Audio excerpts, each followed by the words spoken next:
नमस्कार, gold spot में आपका स्वागत है। मैं हूं मनीषा गुप्ता। आज बात करेंगे कच्चे तेल में, जहां पर अच्छी खासी तेजी के साथ कारोबार है। इस हफ्ते की अगर बात करें तो 4% की बढ़त हमने यहां पर कच्चे तेल में आते हुए देखी है। साथ ही साथ गैसोलीन, हीटिंग ऑयल की बात की जाए तो यहां पर करीब करीब 7 से 8% की बढ़त इस हफ्ते में है। डॉलर ने यहां पर सोने की चमक को बढ़ाया है, क्योंकि डॉलर इंडेक्स फिलहाल यहां पर एक महीने के लोज पर कारोबार कर रहा है, जिसका फायदा हमने सोने और चांदी दोनों को आते हुए देखा है। साथ ही बात करेंगे चावल की, क्योंकि इस बार यहां पर कम उत्पादन की उम्मीद है। कैसी है ग्राउंड चेक, इसके बारे में भी लेंगे जायजा।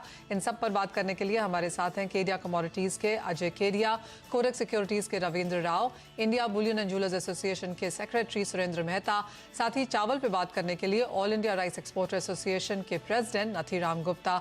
आप सबका कार्यक्रम में स्वागत है। शुरुआत सोने से कर लेते हैं, क्योंकि 1675 जो कि ऑलमोस्ट 2 वीक हाईज है सोने का, वहां पर हमने भाव आते हुए देखे हैं। कैसे देखते हैं आप रविंद्र करंट लेवल्स को? जो डॉलर में गिरावट है उसका ये सीधा असर है, लेकिन कब तक ये तेजी बरकरार रह सकती है? Good morning Manisha. जैसे हमने पिछले वीक में कहा था कि 1622 लेवल जो है कॉमेक्स पर, आई think that was very crucial. और अगर हम लो देखें तो 1621 के आसपास फिर से एक बार गोल्ड ने लो लगा के वहां से हमने एक रिवर्सल देखा है। तो it is a clear double bottom now, लेकिन अपसाइड हर्डल्स अभी भी है। डॉलर इंडेक्स में हमने एक अच्छा खासा फॉल देखा है, लेकिन dollar index has to sustain below 109.50। और अगर वो होता है तो डॉलर इंडेक्स में हम 107 से लेके 107.60 तक देख सकते हैं आते हुए इन नेक्स्ट फ्यू सेशंस।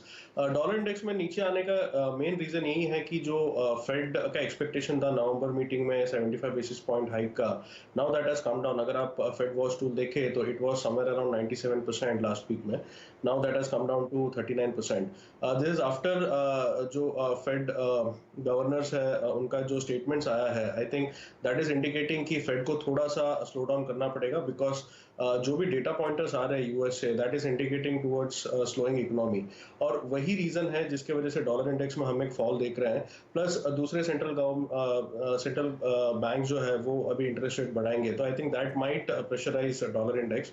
और जैसे मैंने बताया 109.50 काफी क्रूशल है। अगर 109.50 के नीचे डॉलर इंडेक्स फिसलता है on a closing basis, it might come down to 107.60। और अगर गोल्ड स्पेसिफिक बात करें तो I think $1680 would be very crucial, क्योंकि वो एक ब्रेकडाउन लेवल था। अगर उसके ऊपर सस्टेन करता है प्राइसेस तो आई एम लुकिंग एट 1703 पहले, और 1703 के ऊपर अगर निकल जाता है तो then we might see around $1740 first and then $1780। तो I think we are set for a bullish move in gold. थोड़ा सा I think there are few hurdles, लेकिन मेरे हिसाब से 1622 अभी एक डबल बॉटम बन चुका है। आई थिंक जब तक वो होल्ड है, I am looking for a bullish bet on the higher side. और अगर एमसीएक्स की बात करें तो एमसीएक्स में I think we might see somewhere around 51,800 to 52,000 in the coming sessions. Okay, तो 52,000 प्लस लेवल्स भी कमिंग सेशंस में एक्सपेक्टेड हैं। ये बात हो रही है सोने की। मिस्टर सुरेंद्र मेहता भी हमारे साथ मौजूद है। मिस्टर मेहता नमस्कार, स्वागत है आपका। डिमांड पर, सेल्स पर, आगे के आउटलुक पर तो बात करेंगे, लेकिन क्योंकि प्राइसेस की बात हो रही है तो उस पर ही पहले आपके कमेंट्स ले लेते हैं, क्योंकि प्राइसेस को भी आप काफी क्लोजली वॉच करते हैं। आपका व्यू क्या है अब गोल्ड प्राइसेस को लेकर? दिवाली में तो प्राइसेस रहे स्टेबल, लेकिन अब आगे के लिए क्या ट्रिगर्स और क्या प्राइस वाइज आउटलुक है? देखिए, जो लास्ट 3 दिनों से जिस प्रकार से हम डॉलर इंडेक्स में गिरावट देख रहे हैं, ये मुख्य वजह है कि गोल्ड के प्राइसेस इंटरनेशनल मार्केट में $1675 तक गए हैं। ये बहुत ही सरप्राइजिंग था कि डॉलर इंडेक्स में इतना तेजी से फॉल आया है।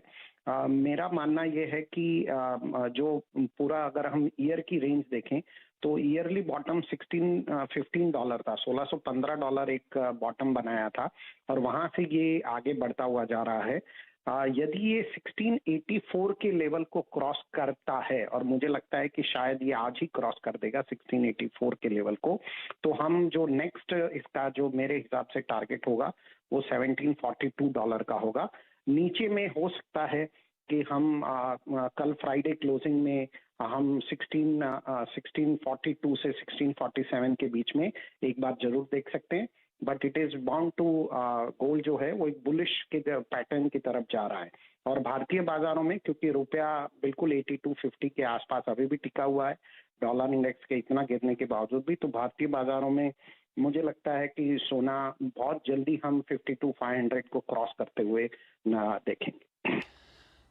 बढ़त की उम्मीद सोने में यहाँ पर आगे चलकर भी है। अच्छे बुलिश पैटर्न्स यहाँ पर चार्ट्स पे बनते हुए नजर आए हैं। लेकिन सुरेंद्र जी, इसके साथ ही किस तरह की खरीदारी रही धनतेरस दिवाली पे, क्योंकि अच्छे खासे नंबर्स की उम्मीद बाजार जता रहा है।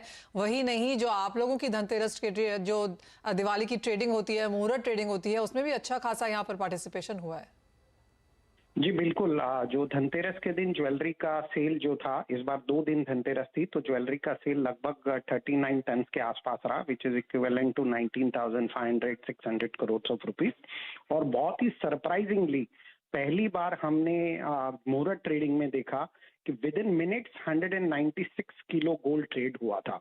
तो ये बहुत ही और जिस प्रकार से ये मुहूर्त ट्रेडिंग हमेशा फिजिकल होती है, तो इतना एंथुजियाज्म मैंने पिछले 10 सालों में नहीं देखा जितना एंथुजियाज्म इस मुहूर्त ट्रेडिंग में देखा गया।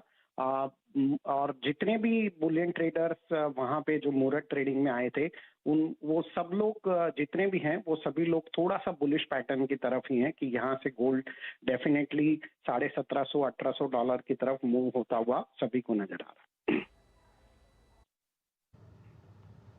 ओके, ठीक है। एक क्विक कमेंट आगे के लिए भी, क्योंकि अब दिवाली के बाद वेडिंग्स जोर शोर से शुरू हो जाएंगी, क्या एक्सपेक्ट कर रहे हैं डिमांड वाइज? देखिए, जो मुझे लगता है कि जो गोल्ड की डिमांड है, ये अभी वेडिंग सीजन की वजह से बरकरार रहेगी। और यदि सोने के प्राइस स्टेबल रहते हैं, यदि 52,500 तक गोल्ड के प्राइसेस रहते हैं, तो हम बहुत ही अच्छी खरीदी देखेंगे। और मुझे ऐसा लग रहा है कि हम इस जनवरी टू दिसंबर 2022 कैलेंडर ईयर में रिकॉर्ड खरीदी, रिकॉर्ड कंजम्पशन और रिकॉर्ड इंपोर्ट के नंबर्स आएंगे, ऐसा मुझे पूरा उम्मीद है। और इस साल जो शादियां हैं वो भी बहुत ज्यादा हैं। अभी से हम बाइंग देख रहे हैं और दिसंबर तक की बाइंग तो डेफिनेटली लगभग पूरी हो चुकी है। हम बाजारों में ये भी देख रहे हैं कि जो मैरिजेस फरवरी और मार्च महीने में होती है, वो लोग भी खरीदी करने के लिए इस प्राइस पे आ रहे हैं। आई एम एक्सपेक्टिंग बहुत ही मार्केट में एक बहुत ही ज्यादा ग्राहकों का तांता लगा रहेगा। और जो सोने की दुकानें हैं, वो मुझे नहीं लगता कि फरवरी मार्च तक इसी प्रकार की बाइंग रहेगी, ऐसा मुझे पूरी उम्मीद है। ऑलराइट, यानी कि जो सोने चांदी है, इन सभी की चांदी है, अच्छी खासी बढ़त हमने खरीदारी में आते हुए देखी है। आगे कंज्यूमर बाइंग भी काफी स्ट्रांग है, तो ये एक सेक्टर है जहां पर आप इस क्वार्टर में, बाकी के बचे हुए क्वार्टर में भी अच्छी खासी तेजी देख पाएंगे। सुरेंद्र जी, बहुत शुक्रिया साथ जुड़ने के लिए। ये तो बात हुई सोने चांदी की, जहां पर ट्रेंड्स, प्राइसेस और खरीदारी, तीनों ही पैरामीटर्स जो हैं वो काफी स्ट्रांग बनते हुए नजर आए हैं। नजर अब यहाँ पर बेस मेटल्स पे डालते हैं, क्योंकि यहाँ पर आज का दिन इनके लिए भी अच्छा है। जो गिरावट हमने डॉलर इंडेक्स में आते हुए देखी है, उसका सीधा फायदा यहाँ पर कॉपर, निकल, जिंक को मिलता हुआ नजर आया है। सभी मेटल्स में इस हफ्ते करीबन 2.5 से 4.5% की तेजी के साथ फिलहाल कारोबार है। रविंद्र, कैसे देखते हैं ओवरऑल मेटल पैक को, और यहाँ पर आपकी टॉप पिक क्या रहेगी? Well Manisha, I think metal में जो रशियन मेटल का बैन को लेके जो स्टोरी चल रहा है, I think that is supporting the base metals pack. और जैसे आपने बताया, डॉलर इंडेक्स में भी एक जो कमजोरी का माहौल बना है, I think that is supporting the overall commodities sector. और कॉपर की अगर बात करें, तो कॉपर में मेरे हिसाब से काफ़ी टाइम से कॉपर 662-664 सस्टेनेबली ब्रेक नहीं कर पाया है। And if this time if it breaks and if it sustains about that, तो पॉसिबिलिटी है कि ये 678 से लेके 680 तक जा सकता है। बट जैसे मैंने बताया कि this is on back of the Russian ban news. अगर उसमें कोई नॉर्मल सी आती है, तो I think we might see some kind of pressure again coming in, क्योंकि ओवरऑल डिमांड साइड से अभी भी कोई मेजर पॉजिटिवनेस नहीं है। और कॉपर के अलावा मेरे हिसाब से एल्यूमिनियम में भी प्राइसेस लोअर लेवल्स पे काफ़ी अच्छा सपोर्ट ले रहे हैं। एल्यूमिनियम में भी I think because of the ban news एक सपोर्ट मिल रहा है। कल के सेशन में भी हमने एल्यूमिनियम के प्राइसेस ऊपर आते हुए देखे हैं। तो मेरे हिसाब से एल्यूमिनियम के प्राइसेस भी 208 से लेके 210 तक के लेवल्स छू सकते हैं। तो मेरे लिए टॉपिक कॉपर और एल्यूमिनियम होगा। कॉपर में अगर 664 के ऊपर सस्टेन करता है, तो वी माइट सी 678-680। एंड अगर एल्यूमिनियम की बात करें, तो आई थिंक 208 से 210 तक के लेवल्स पॉसिबल है। ओके, तो चलिए, तो बेस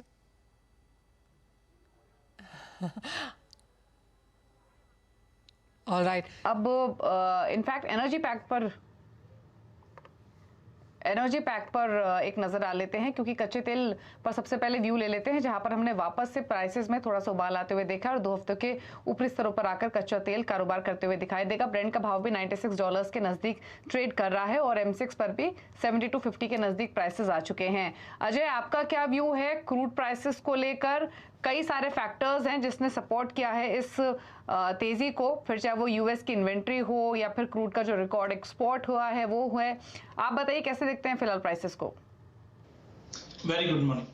डेफिनेटली कच्चे तेल के लिए देखेंगे तो 2 हफ्तों के हाई पे पहुंच चुका है। 3-4 मेजर कारण, जैसे हमने डॉलर इंडेक्स में गिरावट देखी है, साथ में कल गैसोलीन के स्टॉक के अंदर जो फॉल आया वो भी एक कारण था, जिसकी वजह से कल हमने अच्छी खासी रैली अब देखी। हमने पहले भी कहा था कि 1 नवंबर का इंतजार सब कर रहे हैं कि यहाँ पे ओपेक प्रोडक्शन कट जो कर रहा है ये काफी बड़ा एक गेम चेंजर का काम करेगा, बिकॉज ऑलरेडी हमने इससे पास्ट में देखा कि एसपीडीआर होल्डिंग से यूएस कंटिन्यू ऑफलोड कर रहा था स्टॉक्स, लेकिन अब वो भी काफी एक लोअर लेवल्स पे पहुंच चुकी है। तो I think timing prices positive ही दिखाई दे रहे हैं। खास करके अगर हम WTI की बात करें तो वी आर एक्सपेक्टिंग कि वापस हम देख रहे हैं कि 90, 91, 92 डॉलर तक का भी लेवल दिखा सकता है। डोमेस्टिक मार्केट पे आज रुपए की वजह से थोड़ा बहुत हम पुल बैक जरूर देख पा रहे हैं, but I think prices are heading towards 7500। तो नियर टर्म मुझे लगता है कि यूरो सैंक्शन जो रशियन प्राइस कैप है वो भी एक कारण रहेगा। चाइना से जो कंसर्न्स बन रहे थे कोविड को लेकर वो भी अब थोड़ा बहुत डिस्काउंट होता गया है, डाइल्यूट हो चुका है। तो सारे फैक्टर पॉजिटिव दिखा रहे हैं, तो मुझे लगता है कच्चे तेल में लेके चलना चाहिए। WTI अगेन 90 की तरफ जाता हुआ दिखाई देगा। वहीं MCX की अगर बात करें तो 75-50 तक के टारगेट देखने को मिल जाएंगे। आपका स्वागत है। बात अब यहाँ पर एग्रीकल्चर कमोडिटीज की कर लेते हैं, जहाँ पर इस हफ्ते की शुरुआत हमने कुछ मंदी के साथ आते हुए देखी थी। कॉटन पर ही पहले यहाँ पर ध्यान डालेंगे। और अजय, यहाँ पर जो 30,000 और उसके नीचे के स्तर हमने यहाँ पर बनते हुए देखे हैं, कैसे देखते हैं आप ये लेवल्स? ऑफ कोर्स बाजारों में एज ऑफ नाउ तो आवक है, लेकिन कहाँ पर बनेगा सपोर्ट? डेफिनेटली पहला चीज तो आवक का इंपॉर्टेंस काफी रहेगा, बिकॉज पिछले 15 दिनों में हमने चाहे हम महाराष्ट्र, गुजरात, राजस्थान यहाँ पे बरसातें काफी पड़ती हुई देखी थी, जिसकी वजह से डिस्टर्बेंस हुआ था। सेकेंडली इस वक्त भी साइक्लोन का जो कंसर्न है वो उड़ीसा बेल्ट में बना हुआ है, यहाँ से भी हम देखते कुछ थ्रेट रहेगा। तो ये कहीं ना कहीं पहले हमने प्राइजेस को एक सपोर्ट देते हुए देखा था डिस्टर्बेंस की वजह से, बट नॉर्थ में अब वेदर काफी अच्छा है, जिसकी वजह से अराइवल प्रेशर रहेगा। अगर हम करंटली नवंबर वायदे की बात करें तो मुझे लगता है कि प्राइजेस 29-30 का एक बेस बना चुका है, और जैसे से अराइवल प्रेशर निकल जाएगा, बिकॉज लास्ट ईयर भी हमने देखा था कि फार्मर्स काफी रेसिस्ट कर रहे थे ऊंचे भाव के लिए, जिसकी वजह से अराइवल नहीं आ पाई। तो आई थिंक 30,000, 29,000 का एक बेस बन चुका है, एंड हैंसफोर्थ प्राइजेस में पॉजिटिवनेस दिखाई देगा। जिस ढंग से यार्न मार्केट धीरे धीरे टाइट हो रहा है, डिमांड इंप्रूवमेंट हो रही है, तो आई थिंक डाउन साइड काफी रेस्ट्रिक्टेड दिखाई दे रहा है, खाली अराइवल्स का थोड़ा प्रेशर है। अदरवाइज हायर साइड में मुझे लगता है कि प्राइजेस वापस 32,500 से 33,000 का लेवल हम देख पाएंगे अगले 15-20 दिन में। अराइवल के बाद मार्केट में अच्छी डिमांड वापस लौटते हुए दिखाई देगी। आवक की अगर बात करें तो यहाँ पर धान के आवक को लेकर भी बाजार में काफी चिंताएं हैं। पहले तो बुआई के नंबर्स यहाँ पर हमने कम आते हुए देखे, और उसके बाद ईल्ड को लेकर यहाँ पर कुछ इश्यूज थे, और अब आवक यहाँ पर काफी कम नजर आती है। कई रिपोर्ट्स के हिसाब से तो ये माना जा रहा है कि 18 सालों में सबसे लोएस्ट आवक मंडियों में इस बार हमने यहाँ पर आते हुए देखी है। सरकार का जो धान खरीद का लक्ष्य है 518 लाख टन का, पंजाब हरियाणा में कटाई देरी से शुरू हुई है, तो वहां पर उसकी चिंताएं भी फिलहाल बनी हुई है बाजार में। कैसे रह सकते हैं यहाँ पर भाव, और क्या कुछ यहाँ पर वॉच करना चाहिए? हमारे साथ मिस्टर नथुराम गुप्ता यहाँ पर मौजूद हैं। मिस्टर गुप्ता नमस्कार, कैसे देखते हैं आप धान की आवक को, और भाव कैसे नजर आते हैं आगे जाते हुए? भाव एक्चुअली क्या, भाव तो ऊपर तेज जाएंगे। बासमती का जहाँ तक ताल्लुक है, पिछले साल से 10-15% जो है ना क्रॉप कम है, और भाव जो है ना पिछले साल से ऊंचे जाएंगे। पिछले साल हमारे यहाँ बासमती की क्रॉप जो है ना 82,000 टन, 82 लाख टन हुई थी। इस साल एस्टिमेटेड 70 लाख टन का हमारा सर्वे रिपोर्ट है। फाइनल रिपोर्ट जो है ना 31 तक आ जाएगी, फोर्थ रिपोर्ट। एस्टिमेटेड ये है कि अभी 70 लाख टन जो है ना धान बासमती, जहाँ तक जैसे 1121, 1401, पूसा और ट्रेडिशनल बासमती, ये सब वैरायटियाँ मिला करके 1509, ये सब मिला करके 70 लाख टन जो है ना धान के होने की उम्मीद है हमारे को। मार्केट तेज रहेगी। तो ओके, तो ये जो रिपोर्ट्स हैं, जो डेटा है कि 90% तक भी अभी हार्वेस्टिंग नहीं हुई है, ये फिगर्स कहाँ स्टैंड करते हैं? और दूसरा ये कि अब काफी डेकेड के बाद अब ऐसी आशंका है कि प्राइसेस तेजी से बढ़ेंगे, जो बात आपने भी कही, कितना प्राइसेस बढ़ सकते हैं? प्राइसेस का तो देखिए डॉलर के ऊपर, एक्सपोर्ट में डॉलर के ऊपर भी डिपेंड करता है कि रुपीस कितना डिवैल्यूएट होता है। तो डॉलर में रेट जो है ना पिछले साल जितने ही रहेंगे और रुपीस में रेट ज्यादा हो जाएंगे, क्योंकि पिछले साल 75 रुपीस का डॉलर था, इस टाइम 82 समथिंग चल रहा है। तो 10% तो डॉलर ही पिछले साल से डिवैल्यूएट हो गया ना, रुपीस डिवैल्यूएशन हो गया, तो रेट 10% तो बढ़ ही गए, कम से कम 10% तो पिछले साल से बढ़ेंगे रेट। किस तरह का एक्सपोर्ट और डोमेस्टिक कंजम्पशन फिर आप देखते हैं मिस्टर गुप्ता? मैं एक्सपोर्ट का देखता हूँ ज्यादा। हाँ जी, और क्या नंबर लगता है आपको? आपको लगता है कि बढ़त आते हुए देखेंगे हम यहाँ पर? हाँ, प्राइस में बढ़त रहेगी जी। और एक्सपोर्ट नंबर्स में उसका कोई इम्पैक्ट आएगा? बिल्कुल आएगा, एक्सपोर्ट कम होगा। कुछ नंबर्स के साथ आप फिलहाल काम कर रहे हैं, कुछ कैलकुलेशन है on the back of the envelope अभी? देखिएगा प्रोडक्शन की जो है ना, प्रोडक्शन की हमारा जो सर्वे अपेडा कराती है, सर्वे के हिसाब से 10-15% जो है ना क्रॉप कम है और एक्सपोर्ट भी कम होगा पिछले साल से। डिमांड कम है, रेट ज्यादा है, तो रेट जो है ना डिमांड कम रहेगी। वेट करते हैं 10-15%। अजय आपका जी नाथी जी प्लीज अपनी बात कहिए। 15% जो है ना एक्सपोर्ट कम हो जाएगा, कम से कम पिछले साल से। ओके, तो 15% पिछले साल के मुकाबले एक्सपोर्ट कम हो सकता है, प्राइसेस डेफिनेटली बढ़ेंगे, डॉलर की मूवमेंट कैसी रहेगी वो ड्राइव करेगी प्राइसेस को। लेकिन अजय आप कैसे देखते हैं मौजूदा सिचुएशन को और आपका प्राइस के हिसाब से क्या व्यू है?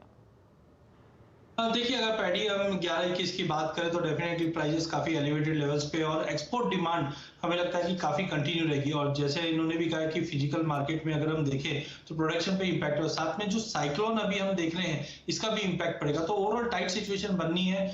डेफिनेटली प्राइस वाइज अगर हम देखें तो प्राइसेस मुझे लगता है कि 3600 के ऊपर कंटिन्यू मेंटेन रहेगा। हायर साइड पे एक्सपोर्ट कैसा रहेगा उसके ऊपर डिपेंड है, बट आई थिंक 4000-4050 तक के भी लेवल दिखा सकता है। बट सेकंड हाफ जो है, क्योंकि रिसेशन का फियर भी एक तरह का बना हुआ है, बट ओवरऑल हमें लगता है कि डिमांड इस बार काफी अच्छी रहनी चाहिए, जैसे फिजिकल मार्केट में हम ऑलरेडी सिचुएशन देख रहे हैं। एक्चुअली सारा कुछ घूम फिर के यहाँ पर डॉलर इंडेक्स पे ही आ रहा है, जहाँ पर अच्छी खासी मुनाफा वसूली देखने को मिली है, जिसका फायदा आज बाजारों को जरूर देखने को मिला है। लेकिन जैसे पहले भी बात की गई कि नीचे में 108, 107 कहाँ पर जाके ये सपोर्ट लेता है, उसका एक फायदा कमोडिटीज को मिलता हुआ नजर आएगा। रविंद्र, इंडियन रुपी आप कैसा देखते हैं? एज ऑफ नाउ तो 82.5 के आसपास है, लेकिन अगर सिर्फ इस क्वार्टर की भी बात की जाए, फैक्टरिंग इन की फेड, ईसीबी और काफी सारे जो इवेंट्स यहाँ पर एज ऑफ नाउ स्लेटेड हैं, इन सब के मद्देनजर क्या रेंज बन सकती है?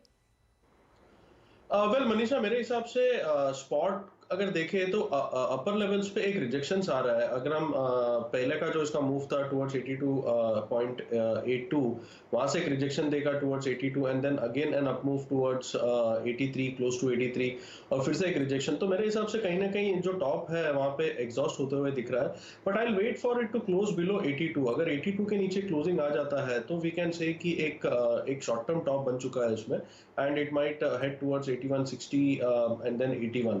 तो मुझे लगता है कि थोड़ा सा एग्जॉशन जरूर आ रहा है, but we'll have to wait for close below 82 और तब तक के लिए मुझे लगता है कि रेंज 83 से लेके 82 का रहेगा। 83 के ऊपर निकल जाता है तो फिर से इसमें नया हाई दिख सकता है टुवर्ड्स 83.50, 84, बट तब तक के लिए मुझे लगता है कि 83 से लेके 82 का एक रेंज रहेगा। डॉलर इंडेक्स में अगर करेक्टिव मूव आता है तो that might be supportive for rupee, और इन दैट सिनेरियो हो सकता है कि 82 के नीचे आ जाए and it might test around 81.60। काफी अनसर्टेनिटी यहाँ से बरकरार रह सकती है। एक और एग्रीकल्चर कमोडिटी अजय जो यहाँ पर रुपए को बहुत जोर से फॉलो करेगी वो है गुआर। एज ऑफ नाउ तो माना यही जा रहा है कि फसल कम है, मांग अच्छी है, एक्सपोर्ट की मांग भी यहाँ पर निकल के आ सकती है। रुपी डॉलर इम्पैक्ट गुआर पे कैसा देखते हैं और ओवरऑल प्राइस व्यू क्या है? देखिए, गवार में मुझे लगता है कि अराइवल प्रेशर की वजह से प्राइसेस में एज ऑफ नाउ 12-15 नवंबर तक तो रेंज बाउंड रहेगा, जो बार बार में हम देख रहे हैं 46 के नीचे नहीं जा पा रहा है और 949 के ऊपर जा पा रहा है। बट दो इंपॉर्टेंट चीजें, एक हमें पता है कि एनर्जी क्राइसिस ग्लोबल मार्केट में बना हुआ है, यूएस कंटिन्यू रिस्क बढ़ाने की कोशिश भी कर रहा है और कैपेक्स हम समझते हैं कि यूएस के मिड टर्म इलेक्शन के आजू बाजू में वो डिक्लेयर होता है। लेकिन यूके से हमने देखा कि जो फॉर्मर पीएम है उन्होंने फ्रैंकिंग के ऊपर बैन था वो लिफ्ट कर दिया था, बट कल हमने वापस अपडेट आते हुए देखा कि नए जो पीएम है उन्होंने वापस फ्रैंकिंग पे बैन कर दिया गया है। तो ये अनसर्टेनिटी थोड़ी बहुत बनी है, बट ओवरऑल मुझे लगता है 12-15 तारीख के बाद अगर हम देखें तो बिल्कुल तेजी का रुख रहेगा, जो दिसंबर एंड तक हमें लगता है कि 5100 तक का लेवल मिल जाएगा, क्योंकि रिसेशन फियर अब बना हुआ जरूर है, बट आगे इकोनॉमी रिकवर करने की कोशिश कर रही। तो गवार गम जैसे हम जानते हैं कि एनर्जी के साथ साथ पेपर, टेक्सटाइल, फूड, फर्टिलाइजर सभी जगह पे यूज होता है, तो कंजम्पशन मुझे लगता है कि आगे जाके काफी स्ट्रांग रहेगा, जो रुपी की वजह से भी एक एक्सपोर्ट अच्छा रहेगा। तो 51-50 दिसंबर तक के आसपास हम वापस प्राइसेस को जाते हुए देख पाएंगे। ओके, चलिए, तो ये तो बात हुई ग्वार पैक की जहां पर तेजी है, लेकिन एग्री स्पेस में आपको स्पाइसेस के पैक में भी तेजी दिखाई देगी, फिर चाहे वो जीरा हो, धनिया हो, जहां पर 1.5 से 2% की मजबूती बनी हुई है। लेकिन चलिए, शुक्रिया अजय और रविंद्र आप दोनों का ही शो में आने के लिए, अपने व्यूज देने के लिए। नाथी जी आपका भी शुक्रिया राइस पर कमेंट्स करने के लिए। इसी के साथ मुझे मनीषा जी को दीजिए इजाजत। ब्रेक के उस पर अब देखिए वायदा बाजार का पूरा एक्शन फ्यूचर एक्सप्रेस में। नमस्कार।